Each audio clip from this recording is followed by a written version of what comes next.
Duckies and Dice Fiends, welcome on in. It is Tuesday, and that means it is time for the Table Talk Show. I am going to address the elephant in the room before we start. Yes, David's hair is getting long. It's getting there. My hair hasn't changed at all. Wink, wink. I am Kay. I am one of your co-hosts, and you can find me here doing this every Tuesday along with David. You can find us again here coming Tuesday, potentially, maybe, at Weird Wilds War next Friday. And then keep your eye out Saturday the 13th, as I will be doing a thing. It hasn't been announced yet, but I can't wait to share it with you all. David, who the heck is you? And what the heck is you do? What the heck is we doing here? Wow, I messed it up for once. In the transition from the starting soon screen to going live, I realized that I've always thought of myself as cooler than Zoidberg, but I am not cooler than Zoidberg. It's just I've always had a whoop, whoop, whoop, whoop, whoop energy that people can't necessarily have. Anyway, hi, I'm David. This is the Chaotic Wholesome Tuesday Table Talk Show, where every week we talk about TTRPG stuff, how to be a better player, how to be a better GM, how to be cooler than Zoidberg, which I have not managed, how to be a better person, all with a focus on intersectionality and inclusivity so that everybody can have a good time. But y'all aren't here. Well, maybe you are here for us, but you're not just here for us. We have a super amazing guest who has taken the time to be on today, and we're going to talk about one of our favorite things. Lizard. Yes, very much lizard. Lizard. We are going to talk about horror with the incredible Ambrose. Ambrose, who the heck is you? And what the heck did you do that's brought you here? Hi, everybody. It's me. I'm Ambrose. I go by any all pronouns. I'm the creator, director, and founder of Other Cider Studios, where we stream mostly horror or mystery actual plays, and home to the Arcane Core and the Melancholy We Weave, both horror. One is action horror and one is melancholic personal horror. What is me doing here? I've been doing this for 7, I think probably, I keep on saying 7 after years have passed, so maybe it's actually longer than 7 at this point. I don't know where it is. I need to do math later, but that's pretty impressive. It's pretty impressive. But I've been doing this for at least 7 years. And I've been GMing for 3 or 4, in the horror realm, and I love it. So yeah, I'm happy to be here. We are, again, so excited, happy.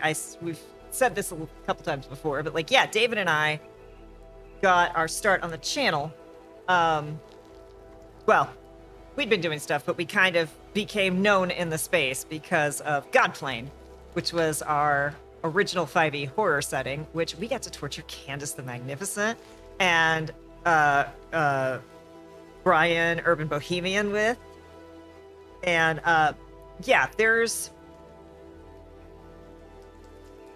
always find it interesting, just the blanket horror, because there's a lot of different kinds of horror. I think that's one of the things you wanted to make sure we touched on is you could do horror a lot of different ways. Absolutely. Especially in TTRPG. Mm-hmm. It's one of so I got my start with Call of Cthulhu, which was cosmic horror, with the Lovely Craftians podcast. And that was a fun time. I still think about that guy that I played, Glenn Bishop, still in the brain space. But I kind of experimented a little bit more with more like a creeping dread horror. So it was usually kind of melancholic horror, personal horror, psychological horror, horror that is a little, I say personal in the way that it digs deep into characters that are flawed.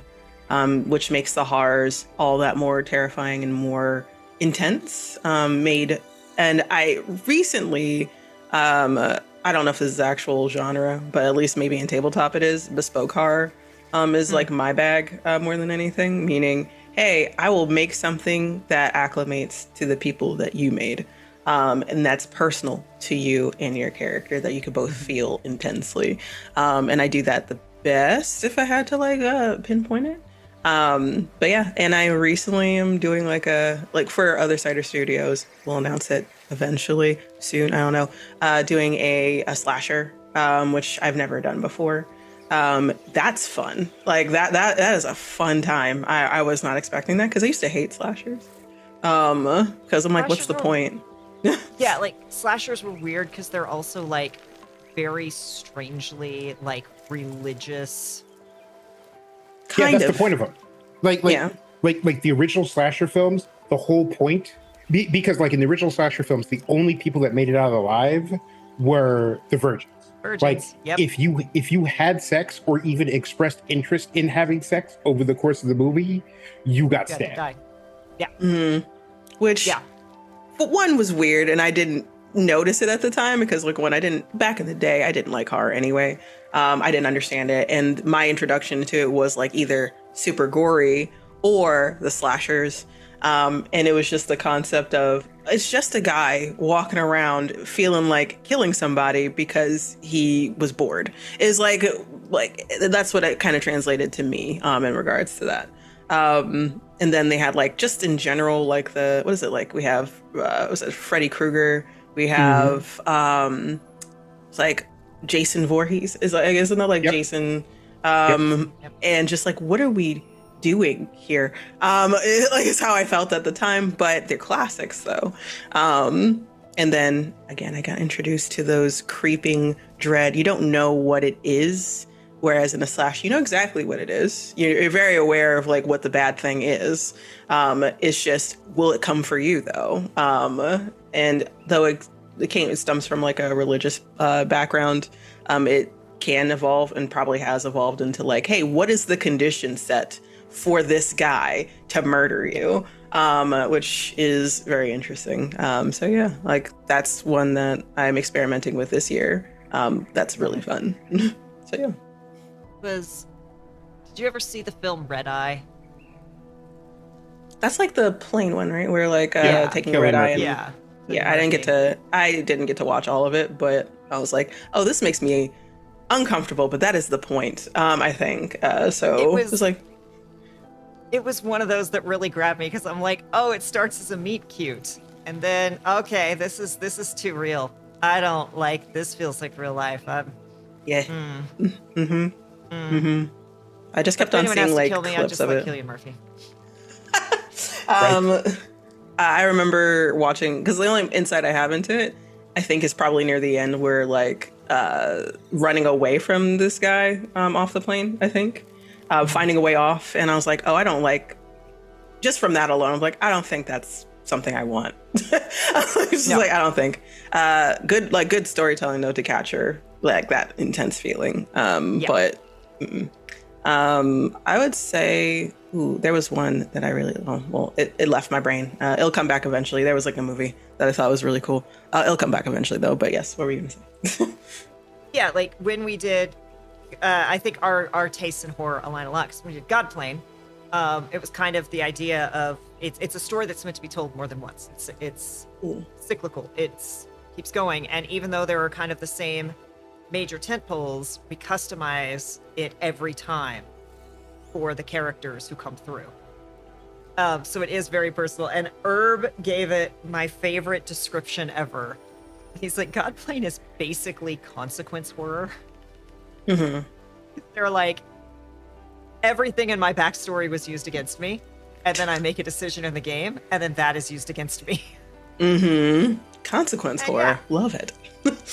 I thought that was such a great like descriptor of it. And I have we were talking in the green room, and people in chat know I'm in a long-term horror game, home game that I love, and my GM, when he is not a GM, is a terror.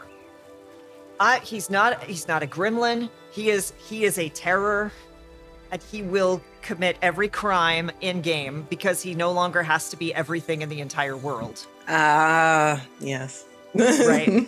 Mm-hmm. And we're on a break from that game because we, reached the end of Act 2, and then it was like, I need to take a break, and various things are happening. We're like, yeah, totally chill. He was like, does anyone want to run games during our break? And I'm like, oh, let me bring in David and we'll run Godplane for y'all. Because what he doesn't know is the more bad stuff he does in that world, the more we get to throw back at him. Ooh, that is so neat. I really like that. That's a Every really cool action has an opposite and more than equal reaction. Yeah. There are plenty of games that people run, including us, where your character and your background doesn't necessarily matter that much. Like, we'll be the first ones to say to you, hey, if you're playing a one-shot, don't necessarily load up a ton of backstory because we're not going to get to it. We even had a charity game where someone showed up half an hour before the game and they're like, so what characters do you guys think I should play? And we're like, it's a bit last minute. But that said, great performance, excellent execution, and also read the room on what we needed for the. But with Godplane, you really have to both think about your character and communicate that character to us, because the more you give us, the more we give back to you, and the more interwoven the story is, and the more unique and personalized the story is to not just your character, but all of your characters coming together. Like, Kay and I both are incredibly pleased with every time we've run Godplane. But there are definitely groups where there was more of a, not even team cohesion, but more of a coming together over the course of the show. That was just like a nice extra thing that we got to experience and to give to audiences.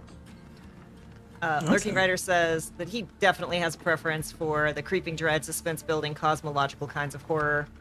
The type of horror that makes itself known gradually over time, and the realization that the horror happens when looking back, and all of that brought the story to this point. Yeah. I agree. That's my thing. I will give an example. This is from the Melancholy We Weave because we will be talking about that later. One of the chapters, because it's an anthology, is, again, it was bespoke, so it was like 2 players. It's a game called Quietus. So it's a minimum of 1 player and a storyteller, or 2 players and a storyteller. And I had a set of questions, and I was like, hey, this one was actually brought in by one of the players as one of the prompts for like our casting call was, if you would like to have a particular pitch that you wanted to throw for a chapter, by all means. And it was the only person that used it. And it's like, oh, a artist whose muse went missing, and they need to find out, like they are either crushed by it or trying to process it or try to get to the next phase of their art without them. And that turned into essentially 2 artists that had the same muse, and both had different relationships with this said muse. He went missing one day, and they decided to go on an artist retreat in a cabin in the woods in the Pacific Northwestern woods. And the thing is, this entity is following them, the entity being their muse, who they never knew was an eldritch abomination in the first place. And he's been following them and watching them that entire time. But they were constantly questioning what it was, right? Like, because it was like, hey, it's told in the form of like a 3-act horror movie where like, hey, it starts off with, oh, it's something innocent, you know, like, oh, you're going on a vacation, or like, oh, like, you know, like, oh, something bad happened and you're trying to recover from it, whatever that might be. And then it could be anything from an actual human thing, like a slasher, to, oh, you entered into a space that actually is an evil place. Or it's an evil entity, or an entity that might be misunderstood, that you're a squishy human and maybe like its love is trying to crush you, whatever that might be, and it manifests a certain way. So seeing that and them constantly guessing, is it a ghost or is it something else? Is he here? Is he not here? Am I hallucinating? And then when the gotcha happens and they're like, oh, wow, what? Just having that particular episode, and all of us ending, and I think it's in the video too, of like, us blown away where everything landed and how well it went. It was very intense. Most of the chapters are, but that one was like, because I love art, and seeing how it kind of talked about our unhealthy relationship we might have with content creation sometimes is bought through with that as well. Why are you coming at me like this? Sorry. Like, why? I mean, I was gonna say, if I'm coming for y'all, if I'm coming for y'all, I'm coming for myself. Okay, so like I'm coming for myself and everybody that content creates. Of like, it could be unhealthy, or knowing when it is, or maybe you never know. And that's like kind of when you're inspired by something, even your inspiration can be a toxic thing. So I thought that was really cool. DC. Hello, welcome on in. But yeah, like the number of times that we as hosts and or chat end up catching strays is Why you have to come for me like that? Yeah. I'm coming for myself too. Came for me. But yeah, like I have my brand of TTRPG horror, because again, there's a lot of different ways to do TTRPG horror. But like, and chat knows my favorite is like watch. You know, you watch a movie and it's like, there's spiders and they're scary, and you have to like, you know, interact with the spider, right? You watch a horror movie and someone can be, you know, tied up and the bad guy, there's spiders on their face, right? In a TTRPG, you can set it up so that you have to make someone decide, I'm gonna go get that spider off the wall, put it on my face, and leave it there for plot reasons. That is true. Like I love the agency that players have. I've just in general, because this came up in conversation with like a group of GMs and players together, where like, hey, I like being a player, but I love being a storyteller, and it's becoming more and more apparent as time goes on that that's just where I belong. I don't mind being the forever GM if that's where my path is going. But setting things up and giving them all the knowledge and then watching the choices they make and thinking this has to be the right choice, or is it the wrong one? And the answer for me is normally nothing's the right or wrong choice. And also like, I want you to have agency to like, obviously for safety reasons, if you want to change a thing, like also I'm totally okay with that. But like, I want you to have all the facts and make that choice, even if it seems like an impossible one, or it might seem like it's an easy one, and it turns out that it has consequences in the best horrific way for storytelling for all of us together. I always love that of like, hey, it's not just out of your control now, it is in your control. It's still horrifying, but you also have the narrative, or you can also take control of the narrative to change things within like the world built out by the storyteller, which I thought was really cool. There's a style of horror game, especially horror TTRPG, where the GM will be like, all right, you have these two options, and the players are like, so what happens with each option? They're like, well, you got to pick one to find out. And I hate that. Mm-hmm. I hate that so much, because I want you to look down the barrel of two really terrible decisions. I want you to know that you are going to regret either one of these. I want to know that you're going to lay in bed at night agonizing because you chose your own fate. I love that. Like, here are all the things that are going to happen, all of them bad, but you got to pick one. Go. David knows, like, I have sat down, I have to have a talk with the GM and sit down and go, like, I need you to tell me more. Give us as players. Give me more. Because, like, we're sitting here going, like, we are aware that every consequence is bad. We are aware that every decision we make is bad. We're over here trying to play 5D chess with your world that you don't understand how terrified we are of your world. So give us just a little bit of, I understand you got to keep things, you know, vague and scary, right? We can't know everything, but like option A is more heroic, but gonna have way worse consequences than option B. Give me that as a player, because then I can decide what I'm gonna torture my character with. I love, And- like, I've never, so sorry, continue what you're saying. Go. Uh, in regards to like that in general, because like that's something that I always wonder if I do that where I don't give them too much. And I'm like, am I withholding stuff? But I realized like, hey, like one, like if you ask me, I will definitely tell you. I'm not gonna like safeguard that unless it's like heavy plot reason. You can't know that obviously, but I will give you enough. I will always give you enough to make that decision. I'm like, hey, there will be a consequence with this, and it might be something like this, and then there's a consequence for that. So I like the idea of giving them like very similar to like what is it, Life is Strange. Like I don't know if y'all have ever played that. Yes. So I will never play it again because it hurt my feelings. But in regards to like, hey, I played this game. You feel like you have agency over your choices, especially because you can go back in time and redo it, but only for that chapter, right? So if you go to the next chapter, you can't change things, no matter how much you wish you could, because it has long-term consequences.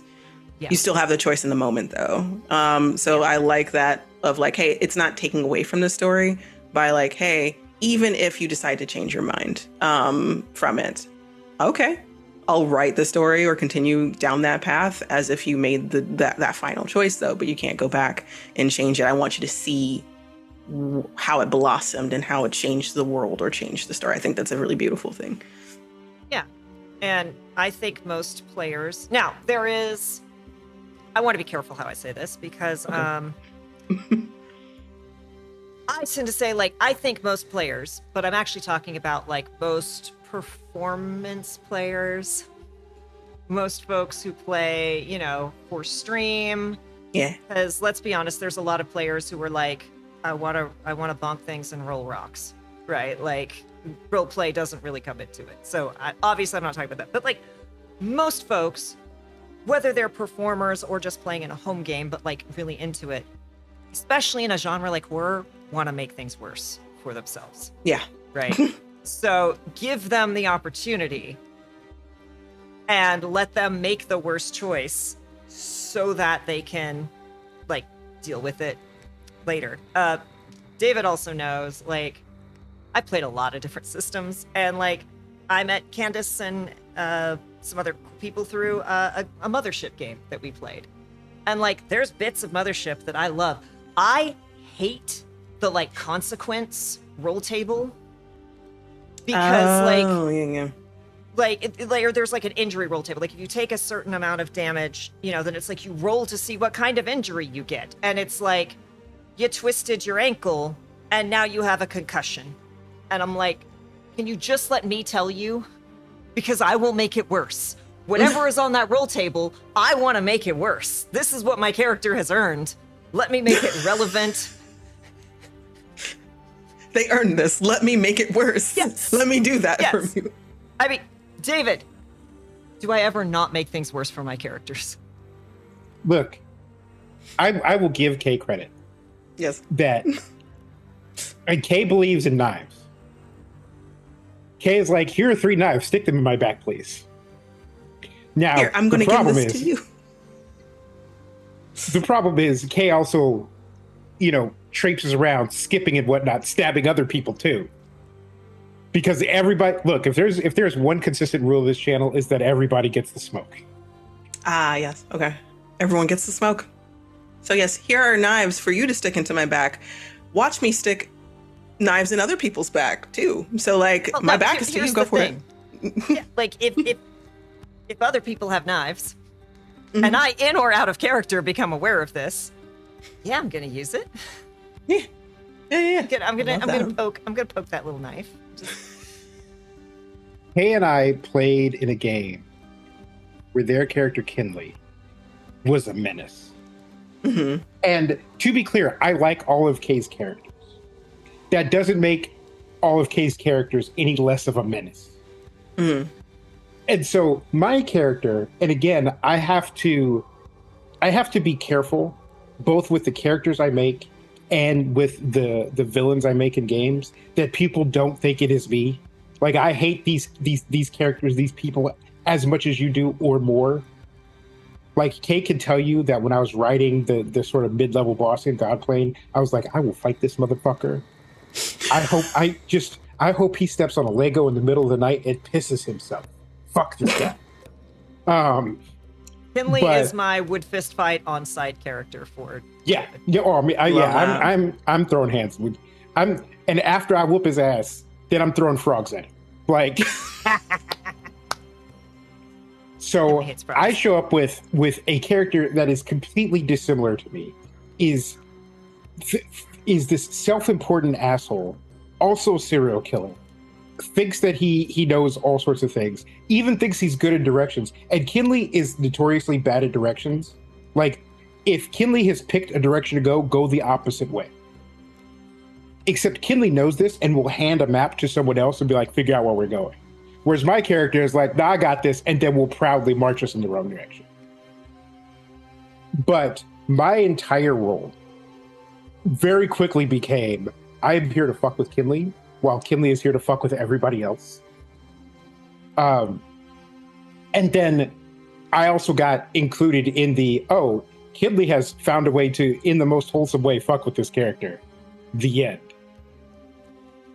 And that's just how Kay's characters actually do you have a character that doesn't like Roxy doesn't fuck with everyone.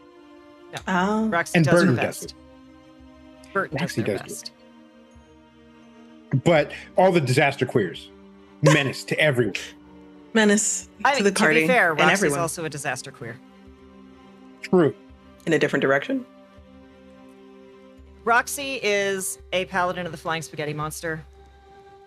Half orc, giant lesbian, charisma character. The dice say no anytime she tries to romance up any kind of lady, and also is completely and utterly devoted to the Flying Spaghetti Monster, which everyone else in the world knows is not a real god. Yeah, in a world where gods actually exist, where there's literal proof that God, Roxy chose the one where everyone's like, nah, this one's not real. Note to self, don't create a character that uses Cloud of Daggers spell in the vicinity of one of Kay's characters. Or do, but make sufficient preparations. So yes, the knives that we reference, there is an idea that every character should start with knives. Not in their hands, but in their backs. And those are tools that the GM can go, like you walk into a tavern, and instead of trying to convince you to go talk to the NPC that they have spent days, weeks, hours preparing, you go, you see the uncle who killed and betrayed your family. Cool, I know they're gonna go deal with that. I don't have to sweat. What if they want to go mess with a kobold in the corner? Mm-hmm. I love the praise the noodle goodness ramen. Yes. That was great. Thank you, Lurking Rider. Yes, I broke the whole group last time because we were talking about, the Olive Garden of Eden. What? Wait, say that again. The Olive Garden of Eden. That's what I thought I heard you say. Okay, I just wanted to. The wild conversations they have going from. I literally invented a 3-day trip. This is a small spoiler. I've invented a 3-day trip that they get to go on, just so I can say over the course of the day, and when you camp at night, what do y'all talk about? Because of the wild shit that they talk about. And the way Kay has repeatedly broken my brain with fucking Flying Spaghetti Monster references. Ooh, yeah.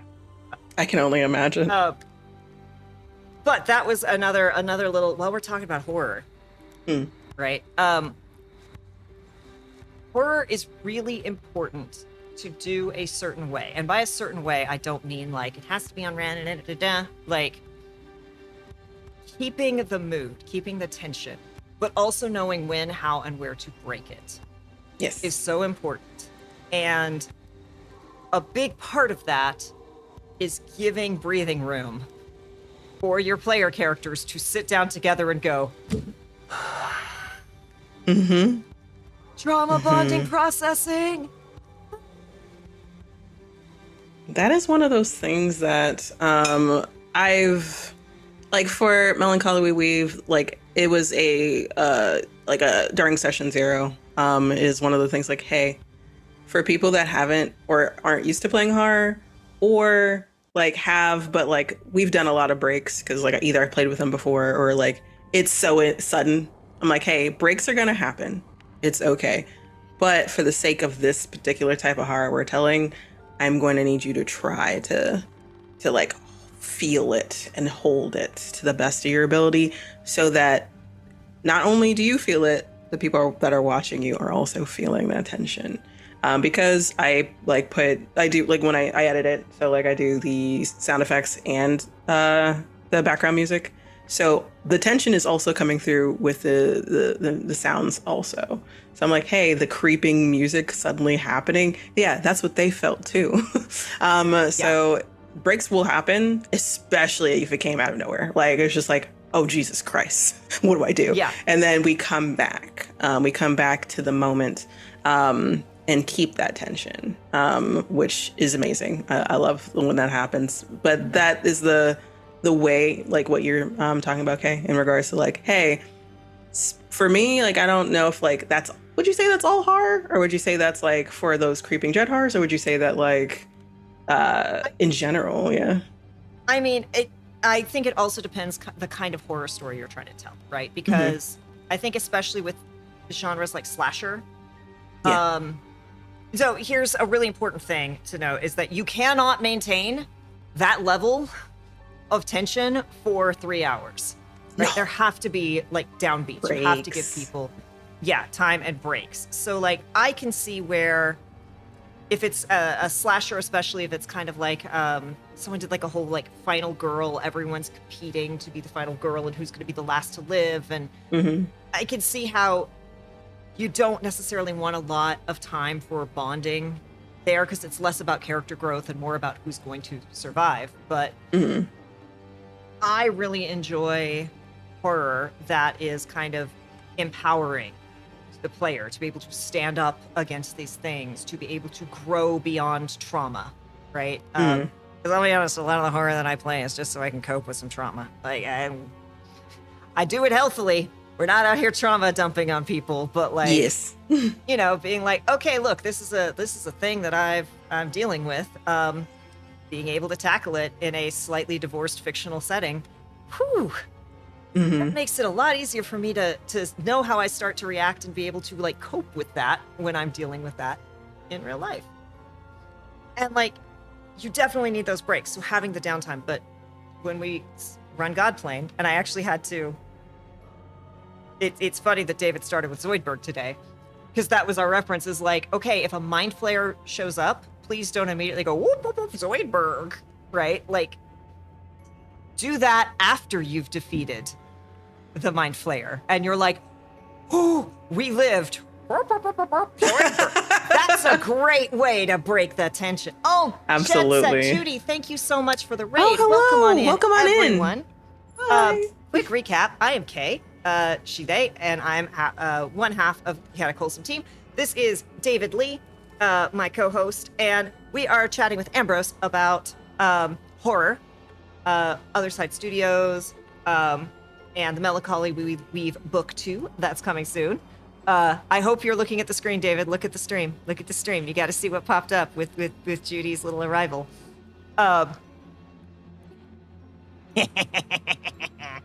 I told you I added a bunch more things. Yes. And some other things as well. But right now we're talking about horror and setting the tone and the mood and how you cannot maintain tenseness for 3 hours. Also, my favorite trick is in the middle of a horror game.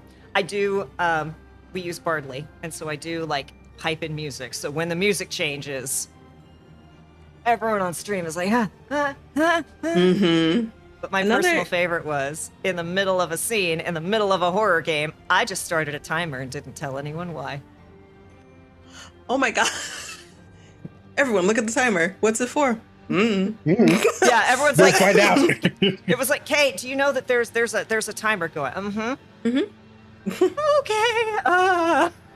My favorite the decisions that started being made. my favorite way of building tension. So like doing recording for that slasher that I'm working on. I'm starting with cold opens. So like when like straight from like My the starting personal scene, favorite. it goes straight into like the first 5, let's say 10 minutes is like we're just doing like an opening, whether it's me or with a player, whatever it might be. First thing I ask for one of the cold opens, and I say like the character's name is Tucker. Tucker, evens or odds? And they're like, what? This is like evens or odds. And it was great. I loved that. That made my day, Yes. just seeing that like honest to God reaction. Another way to breaking tension, whether like in game or like this is more in game, is this is just how horror works. Unless you're talking about like Hereditary, which Jesus Christ, I don't know if y'all like that. That was just tense the whole time. There was no breaks for that. So that was masterful in that way, I guess. But like, I need to breathe.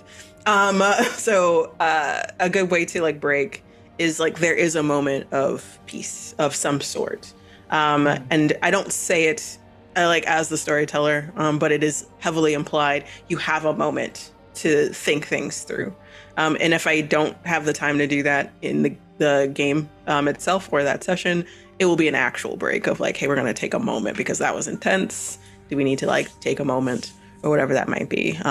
That's what editing and post is for. We can cut wherever we want, y'all, and people can like walk away and take a break. So yes, I think it's extremely important.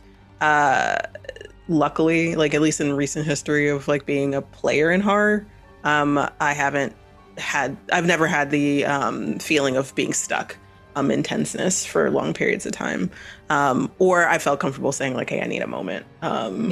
With great. From scene to scene, which bless, right? Because like I've heard some horror stories with people, but yeah. So Well, and we were talking about this a little bit earlier about like giving people enough information. There is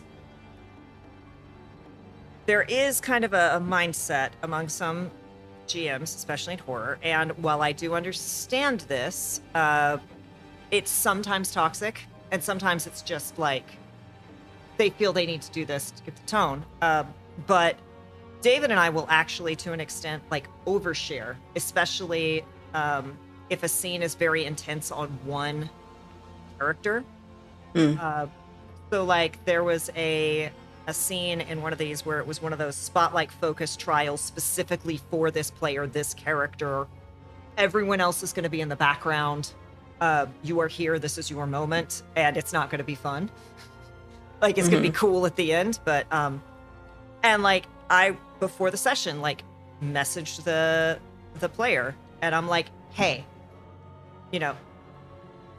obviously this is happening to your character today. This has been telegraphed. It's setting up.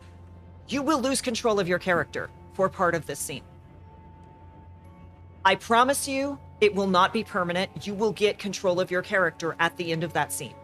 So, and I know GMs who are like, you can't, if you tell them that, I'm like, no, that allows the player to go, I don't have to fight for my life as a player. I can lean into the horror of this for my character, knowing that I have an out, that I get that back when it's over. And I agree think with that. having those rails communicated, like there are some people who are just like, no, fuck me up, fam. Yeah. But I feel like for most players, and I know this is how I am as a player, it's like if I am genuinely afraid that my character is going to die, I will fight to keep them alive.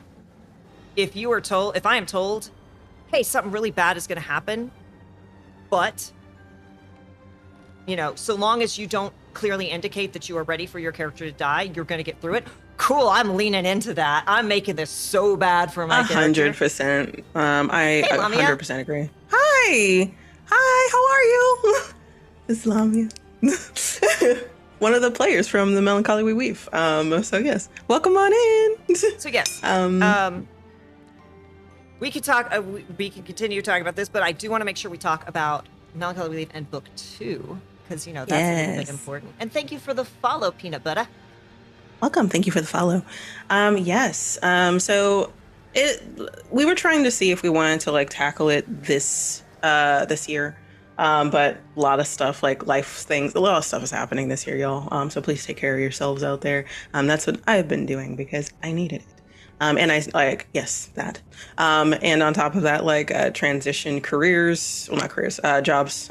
So like, hey, that's going to be my focus to make sure that like paying off debts, all this other stuff. But still planning it. So the Melancholy We Weave, book one at the very least, is an anthology using the Quietus system, which is by Sinister Beard, which is a really good melancholic, personal, bespoke horror game. And I wanted to continue that, obviously, into book two. I want to have a more of a theme of some sort. Last time it was specifically about grief. I think the system is tackling grief. That's the main point of it. It doesn't necessarily have to be grief of like someone passed away. It could be grief of a situation, a lost like a relationship, so on and so forth. There was a more of a focus on the people that have passed in our lives in the first one. So the second one, I wanted to kind of focus on more other types of grief, probably either with loss of like agency in regards to like, hey, I lost a job and that put me in a situation where I had to be more desperate about certain things. Or like, hey, I hustled harder with this particular job because I need the money. So that kind of thing of, I wanted to tackle that kind of grief in book two. Another thing that I mentioned with like some like friends of mine, because like I wasn't sure if I wanted to stick with just Quietus, or is it just Quietus? Is it Quietus and something else? Or is it like another system? And one of the systems that I'm experimenting with right now is Locus, which is by Couple Path Games. It is also a bespoke horror. It kind of is very similar to Quietus in some of the mechanics. But with it, it's a bit more. Doing a test with it with like two friends of mine, it was more terrifying than Quietus was, like a lot more, because it dug deeper into how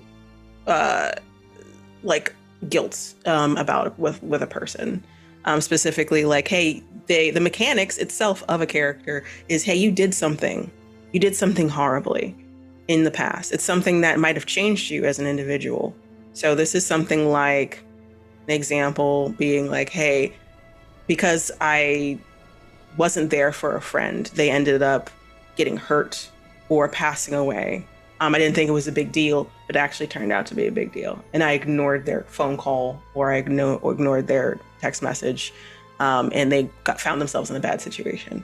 I will carry that guilt with me for the rest of my life. My attitude towards that feeling will be varied. It could be anything from, well, they should have known better than to do something like that, to, oh, heck yeah, like I like they deserved it, like, because that they could be like varying of like, this person could be a piece of shit, or this person's like, I did something horrible, I need to make amends somehow, and they'll do whatever it takes to do that, whether that's taking care of the family afterwards, or becoming available to other friends, and being more compassionate.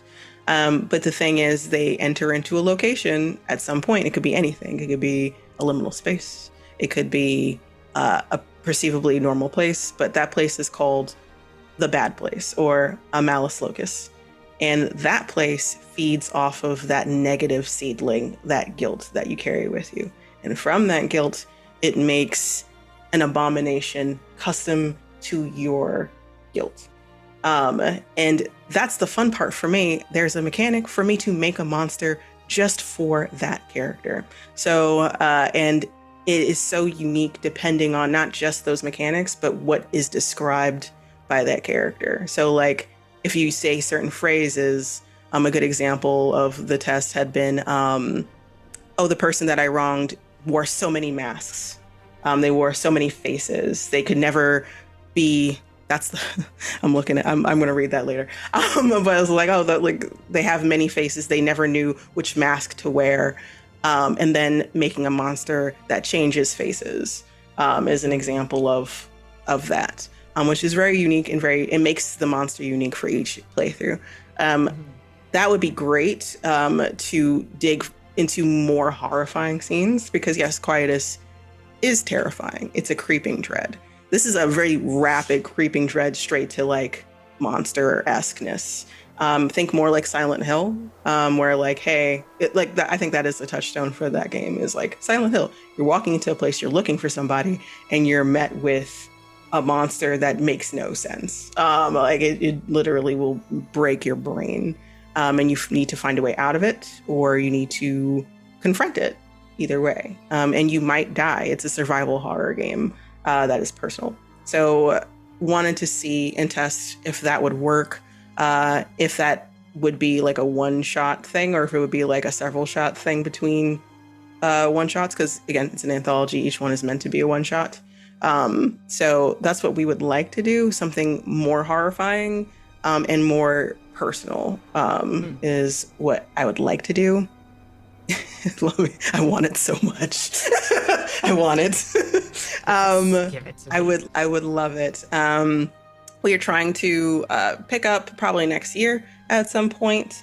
There are people I would like to obviously reach out to already, because like there was some overflow from book 1 that we weren't able to get.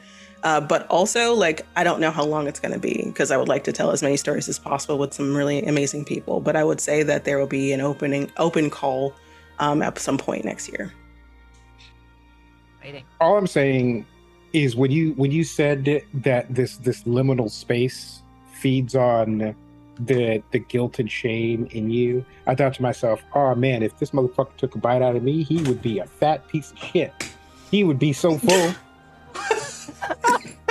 He'd be like Kool-Aid Man sized. Took me out. And I had like a dust particle that like immediately like went into my mouth. Oh no! So like the timing was perfect for me to die. So thank you. I mean, Thank you, I didn't mean to kill you, but also.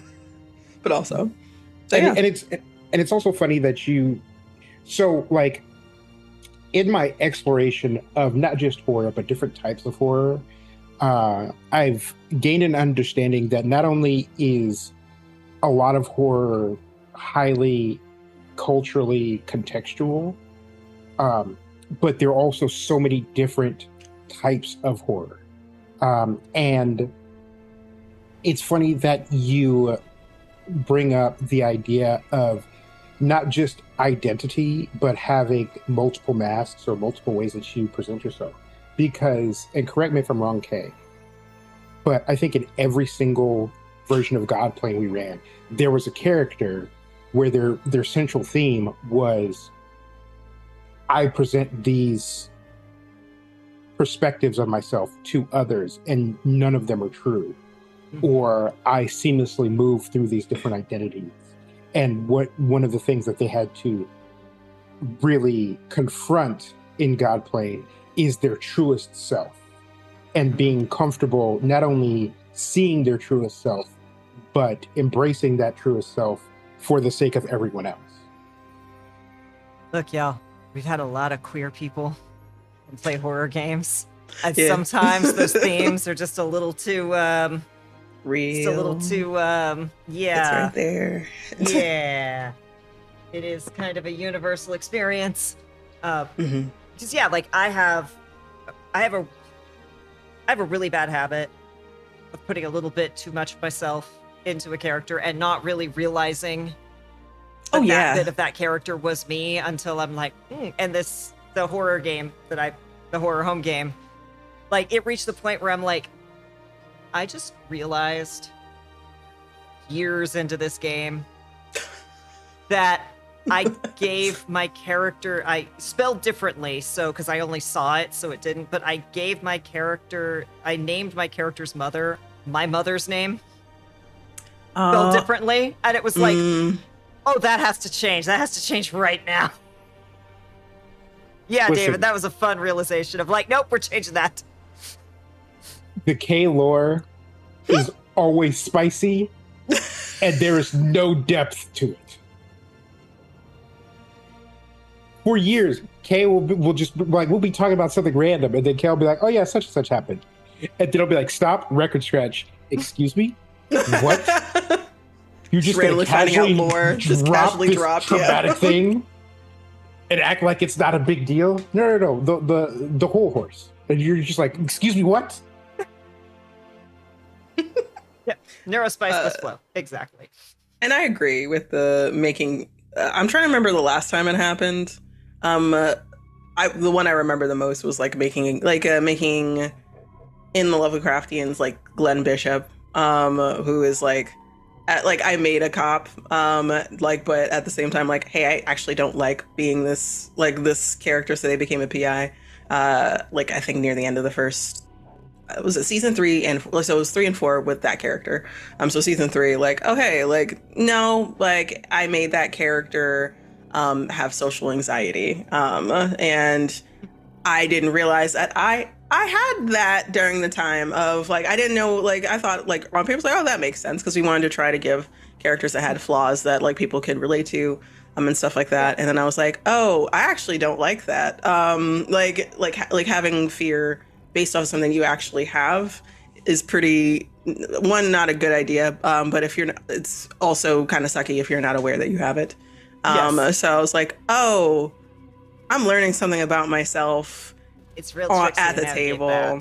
Yeah. So hi Raiders, how you doing? Hey, Flatic Games, thank you so much for the raid. Welcome in. I am Kay, she, they. I am one of the 2 hosts of Chaotic Wholesome, the Table Talk Show. This is David, who is the other host. And we are here with Ambrose. We are talking about horror in TTRPGs, specifically Melancholy We Weave and the casting at some point Melancholy We Weave Book 2.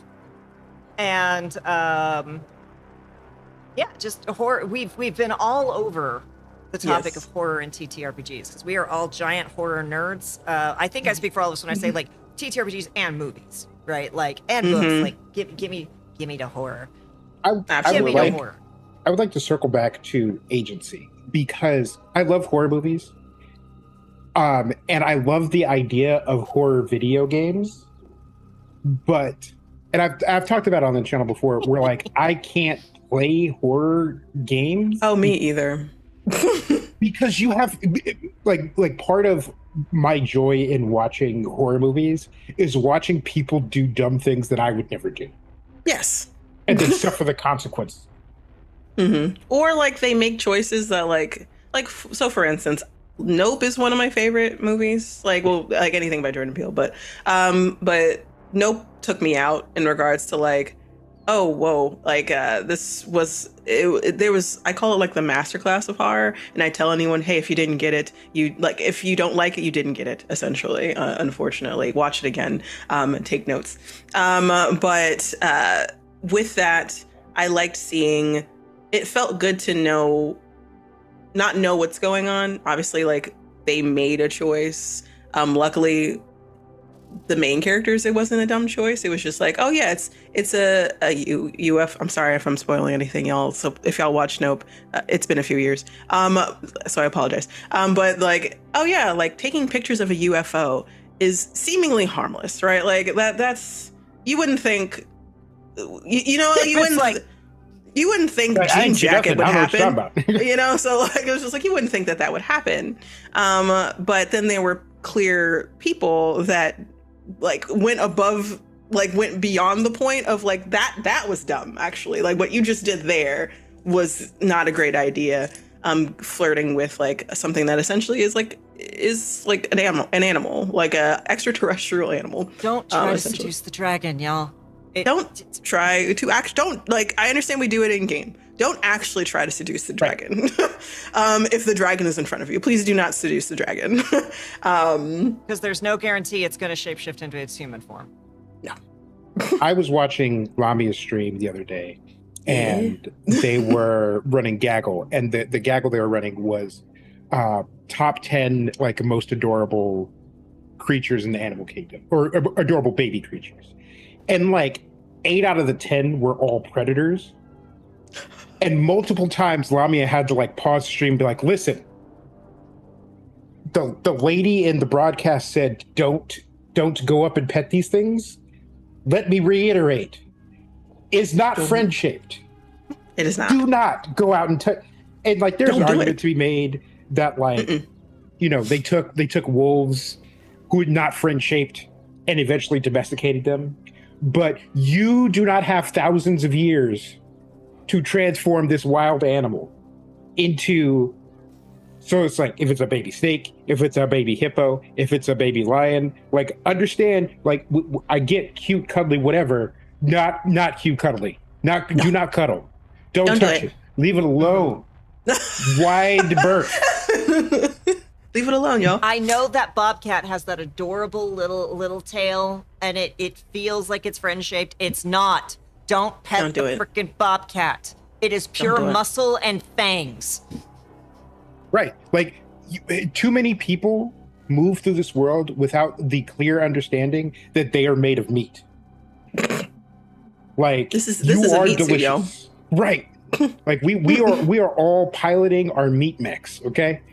But that circles back to like agency in like video games. It's like the big difference is getting me to choose to do the dumb thing. Yes. Like the start of Outlast is you have to go into an asylum, but the front door is locked. And so you have to climb a scaffold to the second floor on the side of it. And I'm like, the idea that one, I would go to an asylum that is unsupervised, that is suspected of doing like all sorts of like, you know, horrible things where they're like killing people and shit. Absolutely not. You would talk me into going to the 7-Eleven, not to the asylum out in the woods. But then when I walk up, knock on the door and be like, hello, is anybody there? And no one answers. Looks like nobody's home. Guess I'm going home. Like that's it. I'm going home. If there's concerning things or I see something concerning outside, I'm calling somebody. I'm not going inside. If I knock on the door and hear a vague scream from inside, followed by a clank or falling chains, thank you. Nope. Have a good day. Got my answer. I'm good. Like all the people who willingly go to like haunted prisons and stuff. Like, if you're just like, hey, this place is haunted, I'm like, sweet, let's go to Waffle House. Let's go anywhere else. Rex said, we are just Uber Eats for predators whenever we go hiking. That took me out. That was good. I was gonna say like Resident Evil 7, because your wife is missing, and she's been missing for a while, and then you get a message from her for years, and you get a message from her suddenly at this location in the middle of nowhere, and she says, "Do not come." And I'm like, wow, that is the biggest trap I have ever seen. And then what does Ethan do?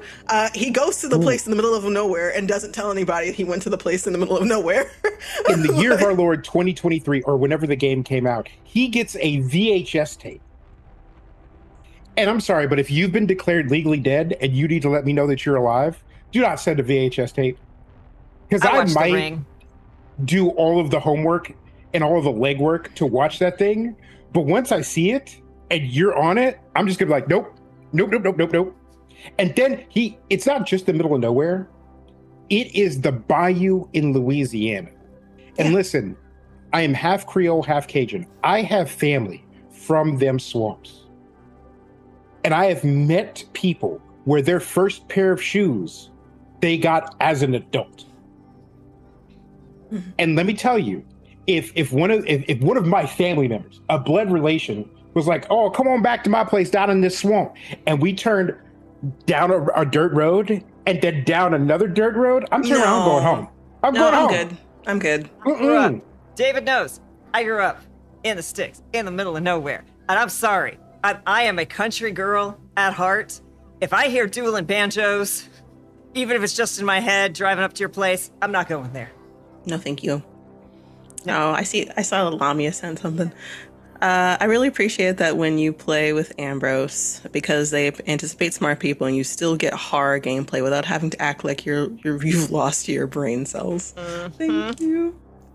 and that's actually one of the challenges we face with Godplay, is because like we put all our players in a place where things that you touch are bad. Mm-hmm. And I know me personally, you put me in a place where things you touch are bad, I'm not touching anything. So we had to find a way to convince players to go and interact with stuff. And so we had to sprinkle good things in. We had to do things besides saying, hey, just do it for the plot. And luckily we had a lot of players who were like down to clown. And so We they're like, also had oh, a there's few a big players red who were button. just like, yeah, where's the biggest red button? What should I not touch? That's what I'm going to go touch. It's a horror game. I'm here for that. But Oh, so good. that leads me to my question. So like, that was a big challenge we faced.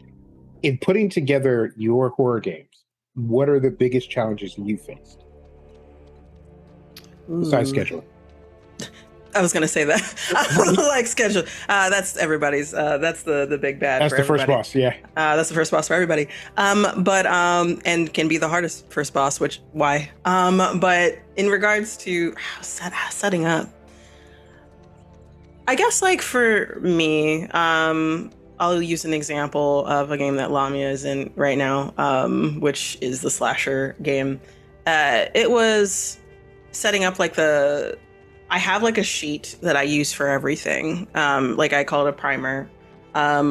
Someone had like made one a while ago when I was a player for them, and I was like, oh, this is a really good idea, because not only do you note what the pitch is, what the summary of like what we're going into is, but the themes, like the content warnings, and it gets you to kind of get into the brain, like the mind space of like, hey, this is what the overarching story is. And that helps with writing out the plot, who the big bad is, and then not only that, when making the characters, like, hey, what are their strengths? What are their weaknesses?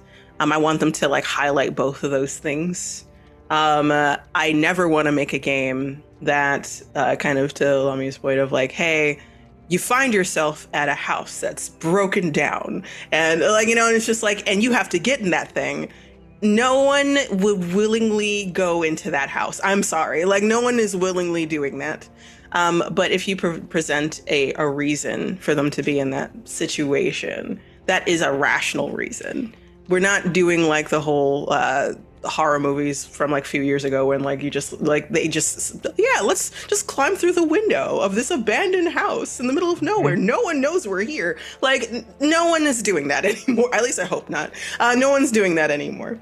But if it's like, hey, my sister with her group of friends decided to like do this thing at this abandoned house. They wanted to do a prank, and it's my younger sister, and she felt like she felt either peer pressure or like she wanted to be in with the cool kids, and they do it every year. So nothing bad has happened ever in any of those years.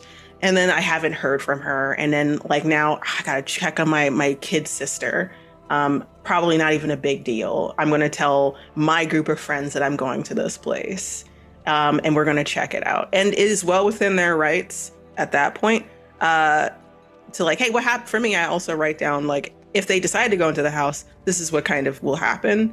But if they choose not to go into the house, I also have a thing that happens too. Because, hey, no matter what happens, a horror is going to happen, even if you go into the house or not. Because Final destination. You've been marked.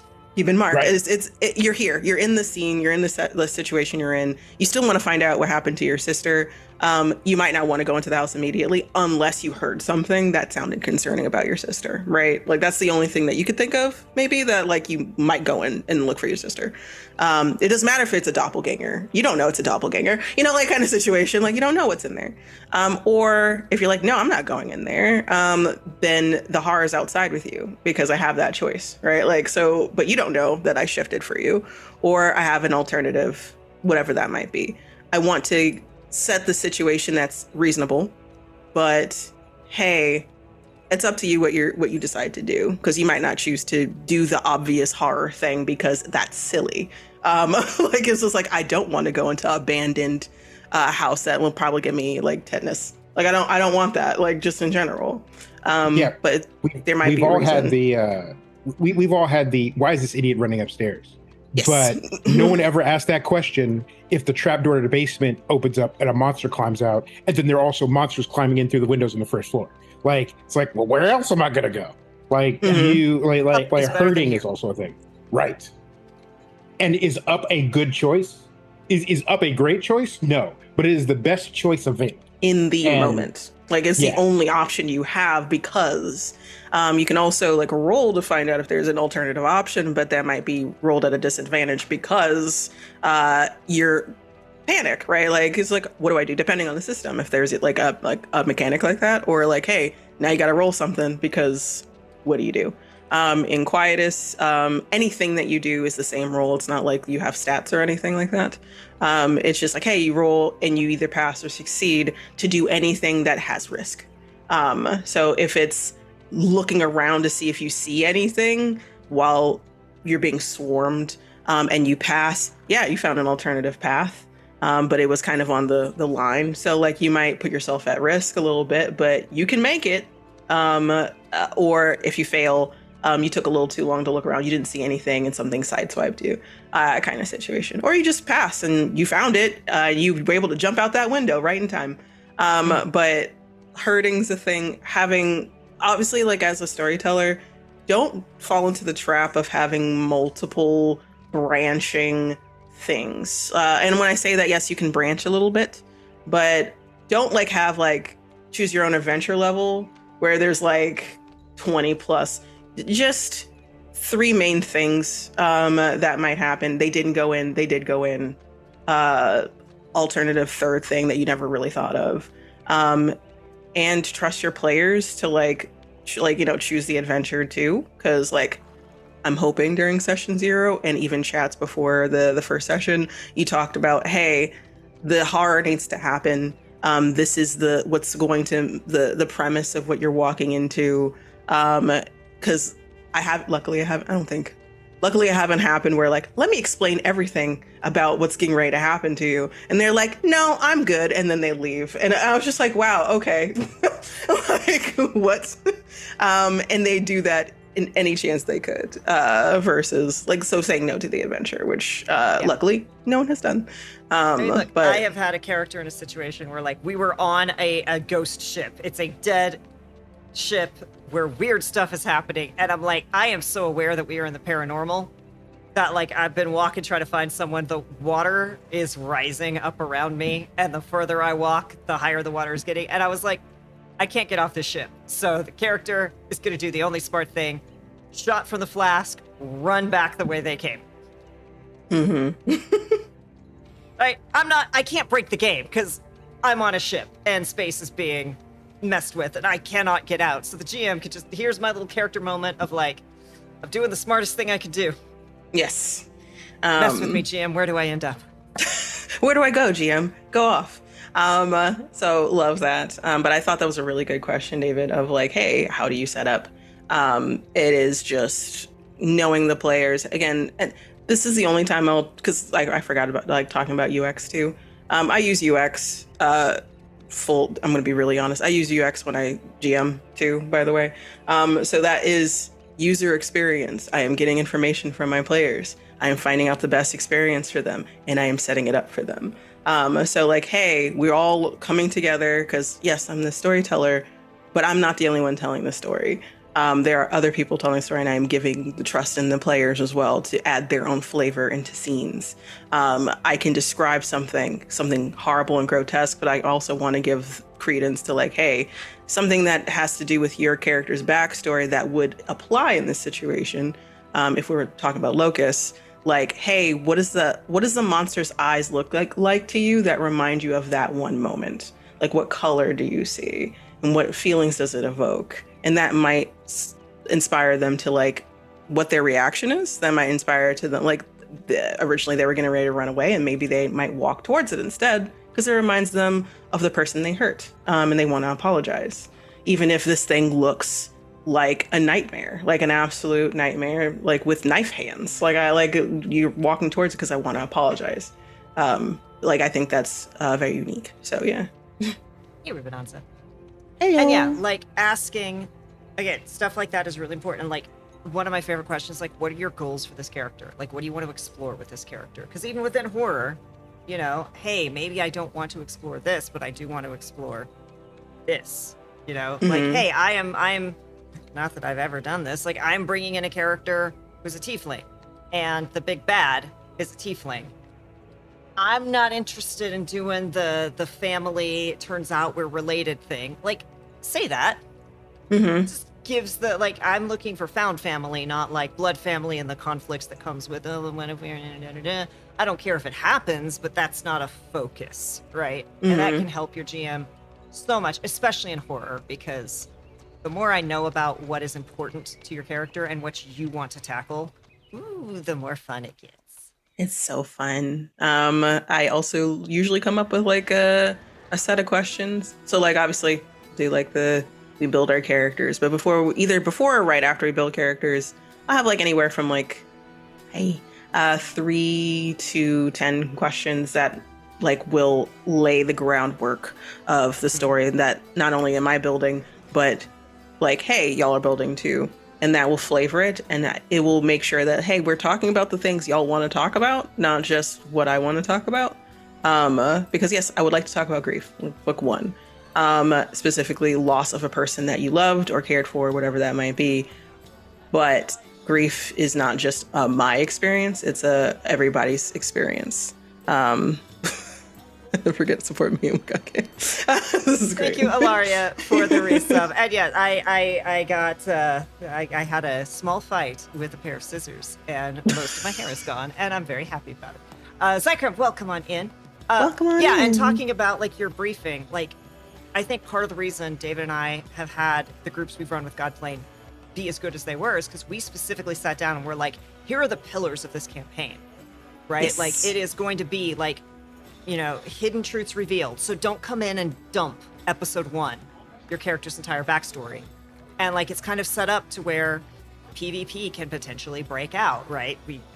Everyone has to be bored of that, but like hidden truths revealed, like unlikely alliances and friendships, right? And we tell people like this is what you're going to be exploring, which allows them to build characters that tie into those themes, and then we get to take those characters and the themes that already match the world that we pre-created and further customize the world to match that. And then everyone's rowing the same direction. And good God, sometimes just getting players to all row the same direction Yes. be the most challenging thing. Mm-hmm. Once everyone's rowing the same direction, a game will basically run itself. Absolutely. And it is a wonderful feeling when everybody does. Like they're rowing in the right direction. Everyone's feeling, oh, I see what you're doing. I'm going to go in that direction. I know it's terrible, whatever that direction holds, but I signed up for this. And I hope that they know that they signed up for that. So yes. And just like obviously discussed, like even in like the casting call, we kind of let people know what to expect for the base level of content warnings and themes. Everything else would be like, hey, like I said, it's bespoke. So if you bring it in, then, and it's already been discussed in Lines and Veils, then you just bought in another content warning or you bought in another theme. And that will change with each individual chapter. So yeah. It's also really important. Like casting itself is really important because like both Kay is excellent at casting, and we've also been really fortunate that we've just had like a bevy of people who are all committed to doing the thing. Like, because we do I think a good job of like laying out themes, laying out tent poles before. Like we're like, hey, we're running this game. You know, redemption is a big thing, and found family is a big thing, and identity is a big thing. And then the player can then go, okay, I'm really cool with Jason. doing these things, or I'm not necessarily interested in exploring these themes, maybe find somebody else to do it.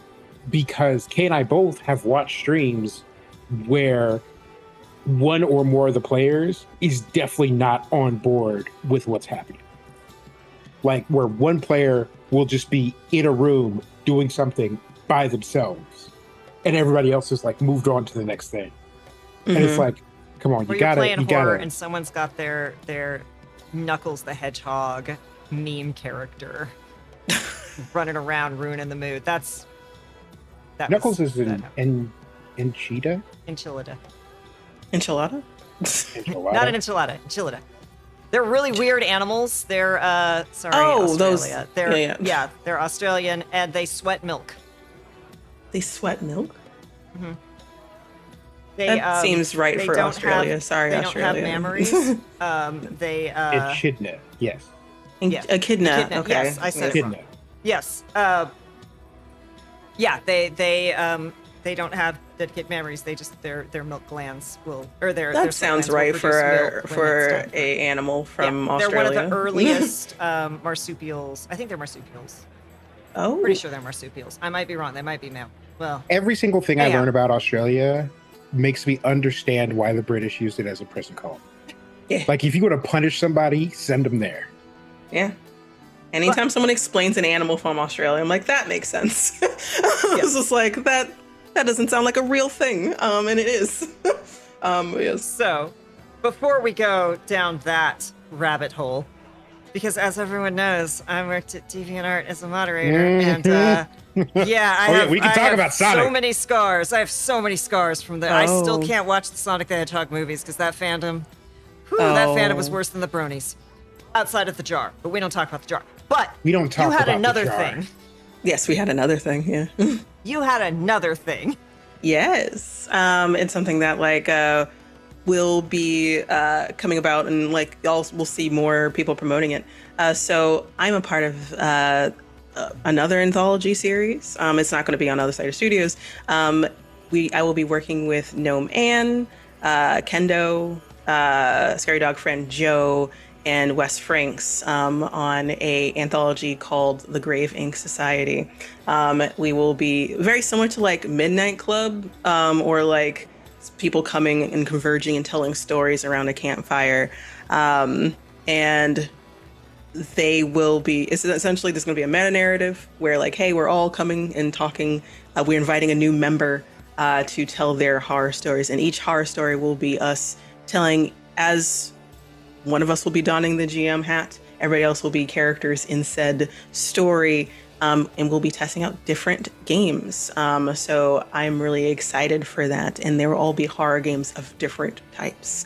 I will not say which ones they are, but I will say that the recording has been very good. It's been a while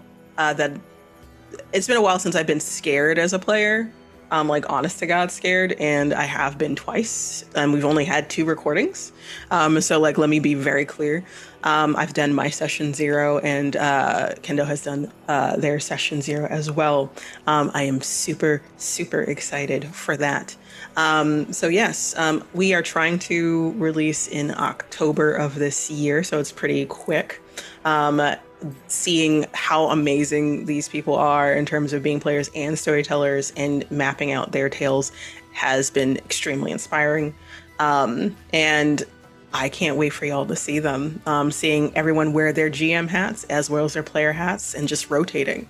And I can't wait for you to see my story, because that was something else so far. It's just been a session 0, but the characters they've made are something else, and I can work off of that. And I'm really excited to build out that horror for them, because it is also bespoke horror, that the thing that I'm really good at. But there'll be more news about when releases will happen. It will definitely be this year, and it will probably be during October.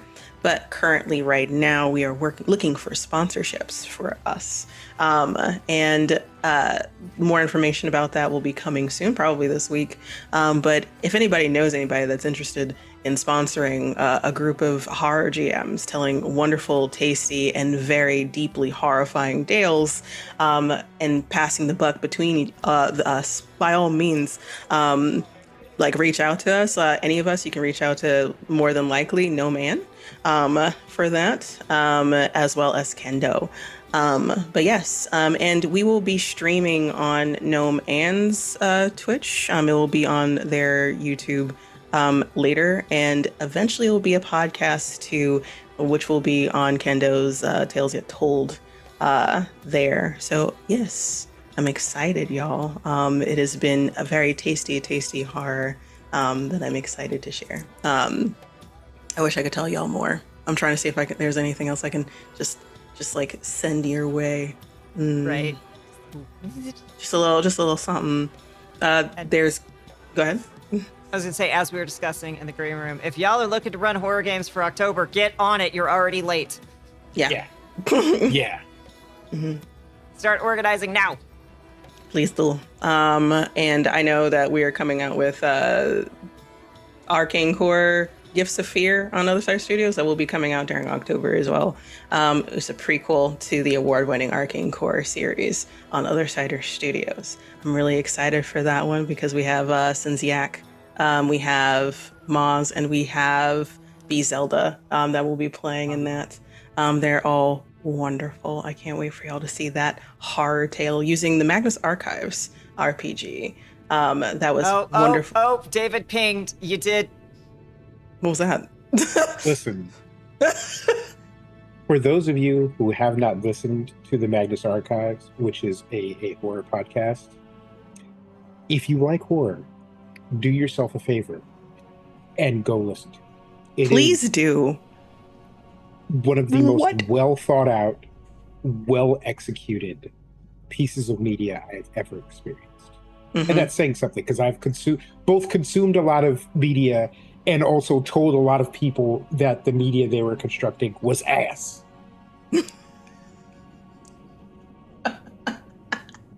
That came from your chest. you work long enough as an editor, and not only do you spend a whole lot of time struggling to convince people that you speak their native language better than they do, to the point whereby they should give you money for it and pay their bills on time, because let's not forget independent contractor on top of all that. But also you have to look somebody in the eye and find the most diplomatic way to tell them that the script that they've been working on for 10 years is both bad and will never get made, and they should really let it go and make another script. Like the way to fix it is to completely rewrite it. Yeah. Michael and what do we owe each other? Yeah. Yeah. Also, if you've not seen The Good Place, go watch The Good Place. Look, it's leaving Netflix soon. Go watch it. Go. Oh, I should watch it. It is. I have to marathon it. Ooh, The listen. Good Place is. It is about moral philosophy, and you would not know it. It is one of the most fascinating shows. I ended a friendship over a spoiler from it. For good reason. I was already suspecting that this person was a problem, and then they proved it, right? I see. They pitched a thing to me by telling me the spoiler at the very, very end. What? But it is a masterclass in writing. And if you haven't seen it, I don't want to say anything else because it gives it away if you know. As a person who had to see it knowing, I don't want to even risk. I'm going to be so for real with you. It already got spoiled for me because of TikTok. So, like, I know what the twist is. I still would like to watch it, regardless, because it seemed really good. Imagine being like, I think I might watch this thing. And then TikTok was like, oh, you want to watch it? Let me just spoil it for you. Yeah, this person was like, these people, this is what happens. But here's the twist. They're actually, and I'm like, okay, this must be revealed in like episode 1, right? Yeah. So for those of you who have not seen The Good Place, I will say 3 things about it. 1, as a philosophy major in college, the number of ham-fisted philosophy 101 garbage that gets shoehorned into stories is often atrocious. And The Good Place is probably the best treatise on philosophy and the different types of philosophies for the layman that I've ever seen. 2, and I'm not the person who usually says this, but give it the entire first season. Like, if you get to the season finale of the first season and you're not like, oh, I'm locked in, I'm going to watch the rest of this, then walk away and know that I will judge you, but I won't judge you too harshly. And the third thing is, one of the great hallmarks of great storytelling in the medium of film, whether it be TV or movies, is where every department tells their story. And when I tell you, if you watch it just for the costume design, you will follow the story beat for beat the whole series. And that's true for everything. Set design, music, the name of every shop. Right. The characters, just every aspect, like everyone who worked on that show told their own story that also fed into the main story. And it's really, really, really good. All right. It is a little bit of a horror story. It seemed like it. Like it has like underlying horror in it. Which I was like, oh, I feel weird. Cause I think I watched the first 2 episodes, and I was like, oh, this is really good. And then life happened. It wasn't That's like totally fair. It's never been a, oh no, I'm not watching this. It was still a like, oh, I would like to, but nah. We are expected to go to work and or school and feed ourselves and our pets and our children and like bathe regularly with all of this going on in the world. So we all get some kindness. Some kindness, some leeway, some patience, some grace. So yes, but thank you, because this just put it right back on there. I might like watch that this week. I need to binge because I will be traveling next week. So like, yes. Also, but have you seen a British show called Misfits? Ooh, it's been a while. I watched the first season, and then the beginning of the second season. Yeah. Oh, okay. It's just like, that was good. I mean, it's really good for, I think, the first 2, maybe 3 seasons. Thank you. It goes downhill after that. But yeah, if you're a horror fan and you have not watched, especially if you enjoy horror with comedy. Yes, I really liked it because I was like, what is going on? I really liked it. Just hates that was the reason for that face. Oh, okay. But back to the Magnus Archives RPG, which is Cypher System is very interesting just in general, but the lore, because I haven't finished the Magnus Archives, but I'm like on episode like 180 something. Like I'm like, I know what I also got spoiled of what happens, right? But like I'm like, boo. Internet's The ending was so good, yeah. But the ending's really good, but I still want to like finish it, like especially now knowing everything a little bit more and what's going on. It made me want to start from the beginning, just knowing that. But having that, like digging into fear specifically and how it affects us for this installment of the Arcane Core was very interesting, and seeing how people reacted to it was really cool too. So I can't wait for y'all to see that for this spooky season. So a lot of spooky stuff going on right now. So yeah, it's my time. It's my time to shine. So there's Arcane Core, Gifts of Fear. We have the Grave Ink Society, which I'm really excited for y'all to see these amazing storytellers for that. And book 2 of the Melancholy We Weave next year. Stay tuned for when those casting calls go out and promotionals go out for it, because I tend to like to take my time and make sure audio and special effects just hits just right. So I am the type that I'll probably only release 1 or 2 like actual plays a year, just because I want y'all to like feel it in your soul. So yes, that's me.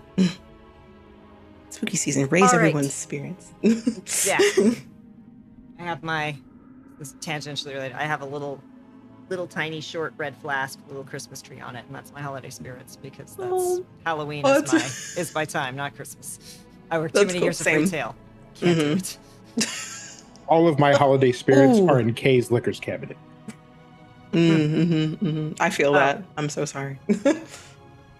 But all right, we are at the end of our time, and I want to allow Ambrose to get back to their day. So, thank you so much, chat. You all are wonderful as always. Made my night much improved.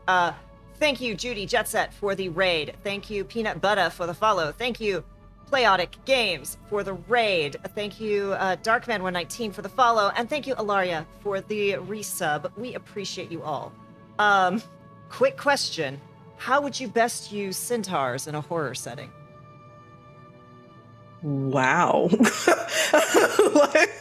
I told you centaurs are one of our favorite derails. how would I use a centaur in a horror setting? Hmm.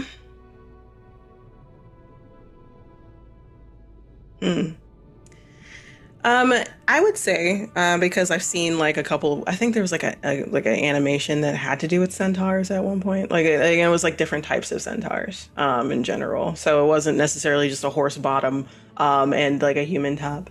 I like the concept of we expect centaurs to be that way, but then the top is something else. So like you expecting to see a human top, and then imagine. No, even worse. You're entering into the woods and you're not expecting to see a centaur, period. You're expecting to see a horse. And then from the distance, you end up seeing something that reminds you of a centaur if from the distance. You're like, oh, those are real. Holy shit. I need to get a closer look on this. So you follow this thing into the woods. You go into like a pasture and you have your camera out and ready. And you need to capture this for proof. This is like your Bigfoot, your Sasquatch, your Yeti, whatever this is for you, whatever cryptid. And you realize with horror that when it turns around, the top is something else. It's an abomination of multiple bodies like on top of each other. This is an experiment of some sort left to roam.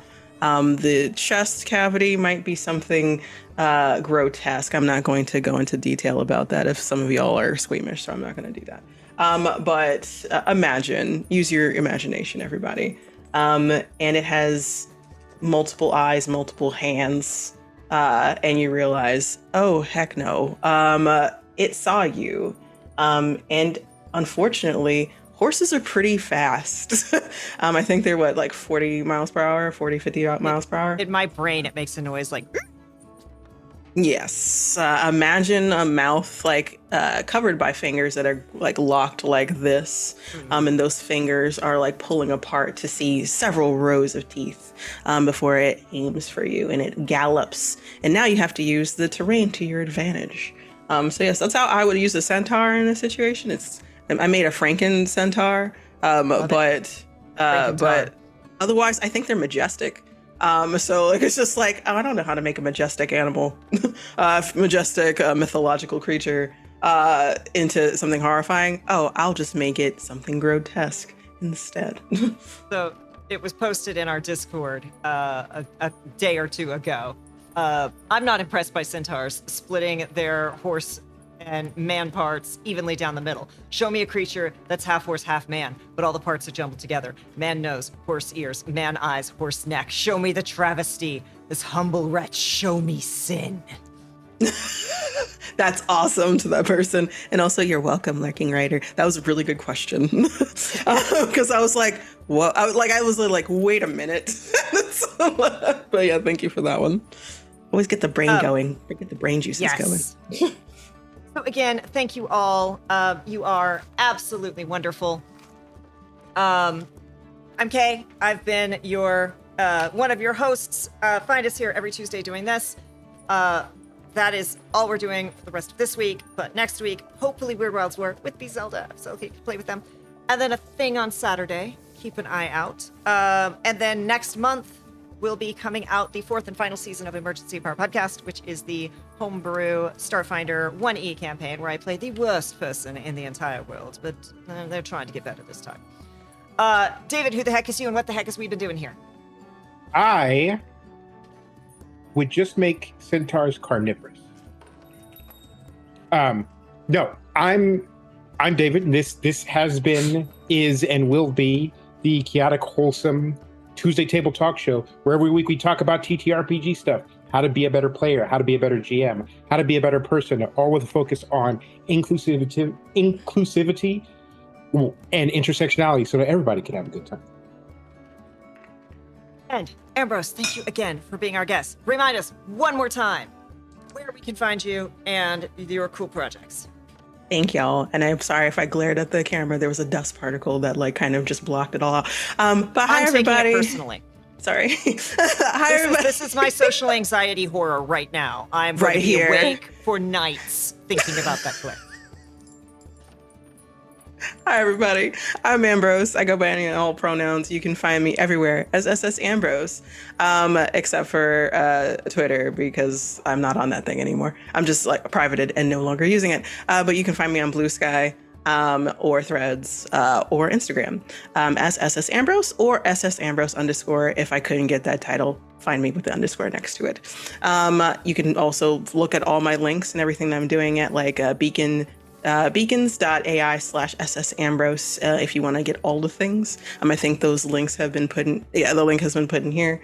And follow Othersider Studios as well. I think we go by Othersider Studios everywhere except for obviously Twitter, not on that thing, or blocked, or just using it as like a reposting everywhere. And also thank you to everybody in the chat for having me. I see all the like thank yous. I appreciate y'all. Y'all have been delightful and you've had wonderful things to say and questions. It has been an absolute pleasure sitting with these two.